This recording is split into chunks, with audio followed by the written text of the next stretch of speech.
cô gái,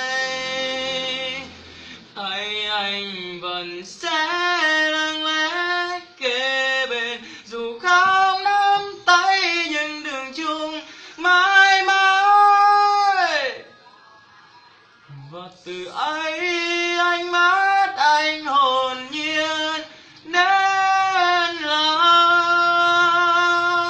ai cũng ước muốn khao khát được yêu, được chờ mong tới giờ ai nhắc đưa đón buổi chiều. Mỗi sáng thức dậy đường ngắm một người nằm cạnh ngủ say.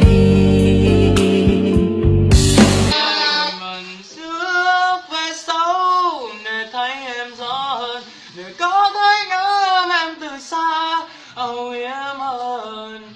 Cả nguồn sống mong chốc thu về lại vừa bằng một cô gái.